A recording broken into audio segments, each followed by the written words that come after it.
Alors, Bessiata Nishmaya, on va recommencer, Bezrat Hashem, une nouvelle série de cours qui concerne les brachot.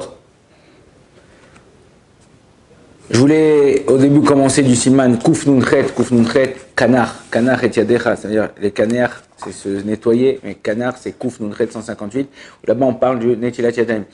Mais après, j'ai dit, bon, il y a des choses qu'on fait tous les jours, c'est les brachot, toutes les brachot. Donc ça va du siman Resh Bet au siman Resh Yud Zain. Nous, on va, Bezrat Hashem, voir au fur et à mesure les brachot qu'on fait.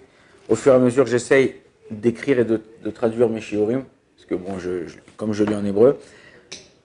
Et peut-être que de ça, il sortira un livre sur les brachot. Donc on va commencer, on va suivre un programme qui va être, on va dire, tsamoud, proche du Shulchan Aruch. Je vais lire le Shulchan Aruch, je vais expliquer. Et une fois que j'aurai lu Shulchan Aruch, je vais donner les lois qui ressortent de ce Shulchan Aruch. Et Bezrat Hashem, comme ça, au fur et à mesure, on avancera. Alors, on commence le chapitre 202. Les fruits, les brachot des fruits de l'arbre. Ok, il y a 18 alinéas, comme ça. Alors, à Shulchan Aruch, en général, Shulchan Aruch, il donne un titre. Il y en a qui disent c'est lui qui a donné le titre du chapitre, il y en a qui disent c'est pas lui qui a donné le titre du chapitre. Il donne le titre du chapitre et il donne le nombre d'alinéas qu'il y a dans ce chapitre. Dans notre chapitre, il y en a 18. On va voir, nous, par rapport à ça. Le Shulchan Aruch, il nous dit comme ça. Alkol perot a ilan, mevarer betrila boré periaetz. Sur chaque fruit, on devra faire la bracha, lorsqu'il vient de l'arbre, de boré periaetz. Fastoche, tout le monde connaît. Ok. Chutz mi hayayin, shemevarer chalav boré periagefen. À part le vin, ouais, que sa bracha, elle est différente. Que même si je mange du raisin, je fais boré periaetz, mais lorsque je bois du jus de raisin, je ferai boré periagefen. Boré periagefen, ok? Alors que quand tu prends du jus d'orange, tu prends une mangue, tu prends un pastèque, tu fais un jus, tu fais quoi comme bracha? Voilà, chez Akol ni Abidvaro. À moins que, dans ton orange, il y a des gens qui aiment prendre, ils pressent, et après toute la pulpe, tout ce qui t'a, ou avec un couteau, tac, ils te le mettent dans le verre. Là, en général, tu bois pas un jus, tu manges un jus. Ouais, parce qu'en général, tu manges la pulpe. Là, la bracha reste quand même boré periaetz. Ok. Ben chai, ben mevujal, ben shou asui kunditon, de hainu shenoten bodvash ou pilpelim. Bien que ce bien, peu importe, un vin, c'est boré periagefen, même s'il est cuit. Même s'il est fait, on l'a fait adoucir ce vin. Vous savez, on peut faire adoucir le vin, il y a des processus de faire adoucir ça. Il y a des gens qui mélangent. C'est quoi un cocktail? Un cocktail en général, c'est tu prends des alcools et tu mélanges avec même des jus, des machins. Mais on peut faire des cocktails de vin.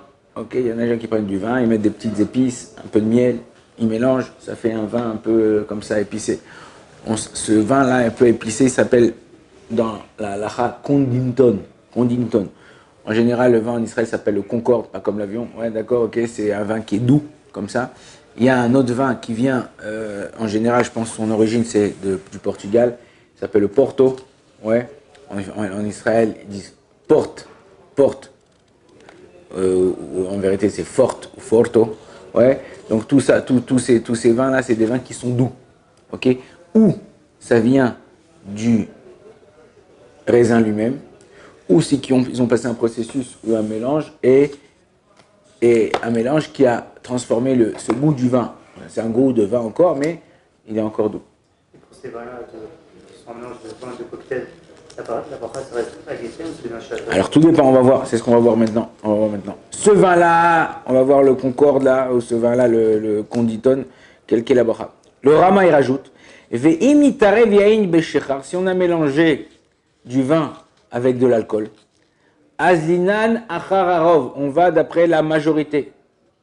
Ouais, Yachid verabim, alacha kerabim. Lorsqu'on a une divergence d'esprit entre les sages, tout dépend, c'est en général, bon, c'est le klal général. Lorsqu'on a un contre plusieurs, ou une minorité contre une majorité, on va d'après la majorité. Im arov yain mevarer boré periagefen. Si le rov c'est du vin, on fait boré periagefen. Par contre, si la majorité c'est de l'alcool, on fera un shakol et un bedouin. On verra que d'après les Sfaradim, il y a une autre façon que même si c'est en majorité du vin, je ferai quand même chez Akol. On commence. Donc on a dit sur la la bénédiction qu'on fait sur les fruits de l'arbre, on fait boré, péri, aetz. Ok? Faire attention. Péri, c'est le fruit. Aetz, qui a créé boré, péri, le fruit, aetz, de l'arbre. D'accord? On ne dira pas. Il y en a qui trompent dans la bracha, ils rajoutent des choses, je ne sais pas d'où ils ont appris, enfin, c'est une erreur. Aboré péri à Adama. Aboré péri à Etz. Il n'y a pas aboré, c'est boré. Ok, boré qui a créé. Et il faut faire attention, on dit boré péri avec un dagesh, un point sur le P. Tu ne dis pas boré, il y en a qui disent, j'ai entendu des gens, je les ai corrigés, il y en a qui disent boré féri à Etz. Ferry, non, Ferry, c'est pas la marque du liquide vaisselle, ok? Boré Péri. Périphérie, ça peut être un nom, ça peut être va te faire, c'est pas ok. Donc Boré Péri. Péri, c'est un fruit en hébreu. Boré Périetz. Ok? Maintenant, on va un peu étendre sur ce qu'on a dit par rapport au vin. Et on va voir chaque chose. Le vin, il a une très très très grande importance. Et la Gemara, elle rapporte qu'il y a deux choses que lorsque je les change, au lieu de descendre de niveau, elle monte de niveau. En vérité, il y a trois choses. Mais c'est le blé. Lorsque je le moue, je fais de la farine, je mélange des grains de blé au four. Ça se vend au chouk ici, tu les manges comme ça, comme des cacahuètes. Tu peux les manger, parce que les grains de blé, j'en ai pas mangé. Ils sont croustillants comme ça, c'est boré péri adama. À partir du moment où je les écrase, je fais de la farine, je les mélange à de l'eau, la bracha grandit, ça devient boré, et ça devient amotzi lechem minaretz. Pareil, le raisin boré péretz, à partir du moment où je l'écrase, même si on va voir, je prends, vous êtes à Honolulu, ok? Il n'y a pas de vin cachère. Tu vas au chouk d'Honolulu, tu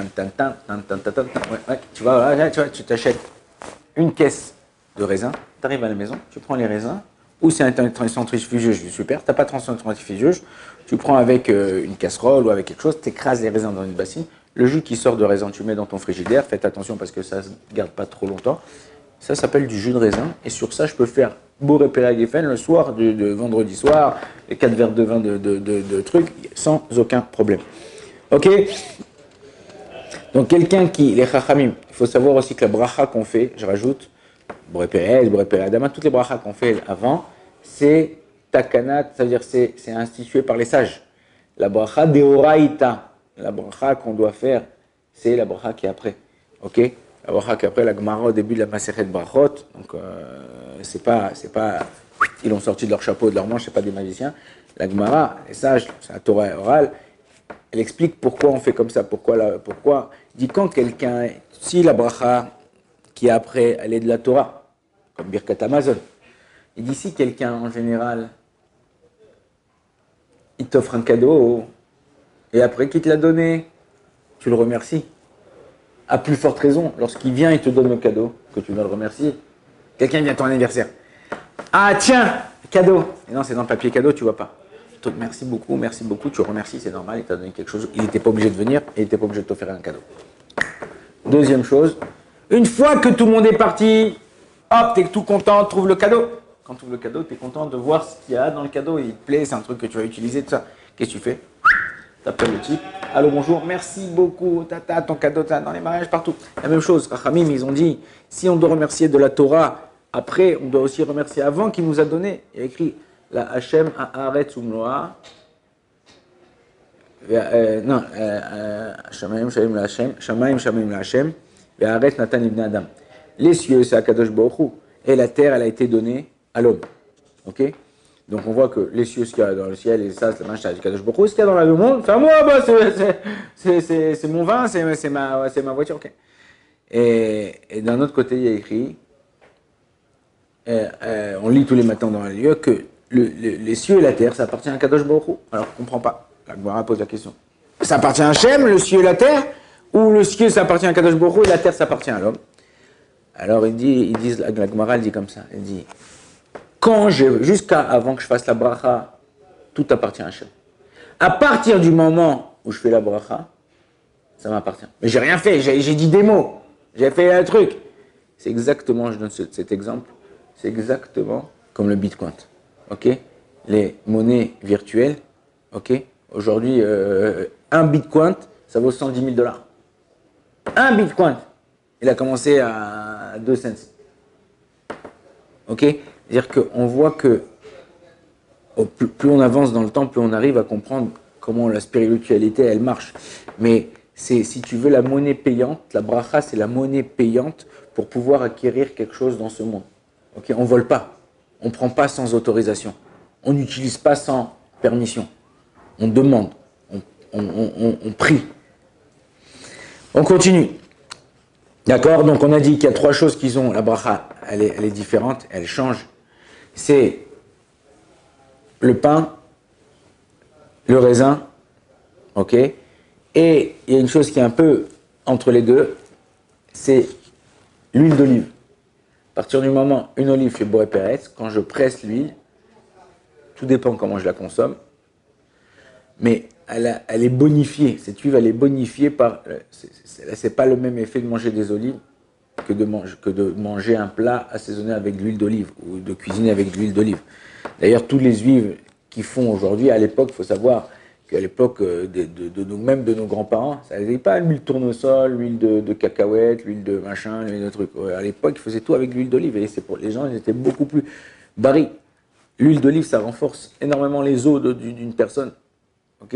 Je connais moi des gens, tous les matins, une cuillère d'huile d'olive. On ne fait pas de bracha parce que l'huile d'olive toute seule comme ça a un truc. Mais aujourd'hui, l'huile d'olive, elle est, on va dire, mélangée avec quelque chose. Fais chez Akol sur de l'eau et après, pour ton huile, hop, mais ça renforce le corps. Ok. Nous, on dit Boré Peri Agafen. Ok? Les Ashkenazim, ils disent Boré Peri Agafen. Gofen. Ok? Parce que le A, il dit O. Maintenant, d'après le Rav Mazouz, étant donné que c'est en fin de phrase, et que, comme dans la Torah, à chaque fois, on le voit par exemple la parasha tournée, parashat Be'alotecha, par exemple, il y a un des pasous qui termine par le mot Pessah. Et comme c'est en sauf pasou, il y a un klal, que quand c'est à la fin, le ségol, ouais, il se transforme en kamatz. Et donc, au lieu de dire à Pessah, à Passah. Ok? Donc, la même chose, là, il y en a qui veulent dire que même nous, les Sfaradim, on devrait dire à la fin, Boré Péré Agafen. Lo Agafen et Agafen, selon chacun, selon son ménage. Oui. J'ai deux questions. Pour des champions? Comment? Pour un champion? Ouais. Donc, la bracha pour l'huile d'olive, c'est quoi? On ne fait pas de bracha pour l'huile d'olive. La bracha pour l'huile d'olive, la Gemara, elle dit que l'huile d'olive, mangée telle qu'elle, enfin, bu telle qu'elle, elle est mésique. Elle engendre, c'est pas bon pour le corps. Quand elle est mélangée à des aliments, au contraire, elle fait l'effet inverse. Elle est très bonne pour le corps. Mais quand tu prends en petite quantité, ça fait pas mal. Et on ne fait pas de bracha. À moins que, c'est pour ça que j'ai dit de faire sur de l'eau avant, sur quelque chose. Et j'ai déjà entendu des personnes qui disent Boré Ferry à Geffen. C'est une erreur. C'est une erreur. Tu lui dis chapitre 202, là-bas dans les Mefarshim, dans les commentateurs, commentateurs du Shulchan Aruch, péri avec un dagesh dans le P. Ok? Du vin qui a été cuit. Aujourd'hui, il faut savoir beaucoup de vin à cause, bon, à moins que ça soit un vin qui est une bonne crue, tout ça. Le vin en général, il est pasteurisé. On fait tous le lait pasteurisé, les fruits pasteurisés. Enfin, ils font pourquoi? Pasteur, il a découvert que en faisant bouillir, ok, à l'ébullition, tu éliminais beaucoup de bactéries et ça empêchait beaucoup de maladies. Ok, donc même du vin cuit, ok, s'il n'a pas changé son goût, il a encore le goût du vin. Dans ces cas-là, hein, il gardera la bracha de Boré Peri Agafen. Baruch Adonai Olam, Amen, Vamen. On continuera demain.